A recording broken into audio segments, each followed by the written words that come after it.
સમાચાર વડોદરાથી મળી રહ્યા છે। વડોદરાના કરજણમાં ભાજપના 8 હોદ્દેદારો સસ્પેન્ડ કરવામાં આવ્યા છે। સમાચાર વડોદરાથી છે, જ્યાં પક્ષ વિરોધી કામગીરી કરતા પાર્ટીએ કરી કાર્યવાહી। 8 હોદ્દેદારોને આગામી 6 વર્ષ માટે સસ્પેન્ડ કરવામાં આવ્યા છે। કરજણ નગરપાલિકાની ચૂંટણીમાં ત્રિપાંખીયો જંગ છે અને આ અત્યારે જે સમાચાર મળી રહ્યા છે તે પ્રમાણે પાર્ટીએ 8 હોદ્દેદારોને સસ્પેન્ડ કર્યા છે। 6 વર્ષ માટે પાર્ટીમાંથી તેઓ બહાર કરવામાં આવ્યા છે અને કોને કોને સસ્પેન્ડ કરવામાં આવ્યા છે તેના નામ આપ સ્ક્રીન પર જોઈ શકો છો। ધર્મેશભાઈ, અરવિંદભાઈ, પ્રકાશભાઈ, કાનજીભાઈ, રોહિતને સસ્પેન્ડ કરવામાં આવ્યા છે અને સાથે જ મહેબૂબભાઈ પઠાણને પણ સસ્પેન્ડ કરવામાં આવ્યા છે।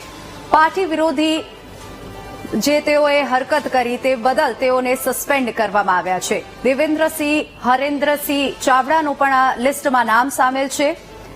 પ્રતિકભાઈ, રાજેશભાઈ પટેલને પણ સસ્પેન્ડ કરવામાં આવ્યા છે। પાર્ટીએ 8 હોદ્દેદારોને સસ્પેન્ડ કર્યા છે। 6 વર્ષ માટે તેઓ પાર્ટીમાંથી બહાર કરવામાં આવ્યા છે। કરજણ નગરપાલિકાની ચૂંટણીમાં ત્રિપાંખીયો જંગ યોજાશે, જેમાં 8 હોદ્દેદારોને અત્યારે હાલ સસ્પેન્ડ કરવામાં આવ્યા છે।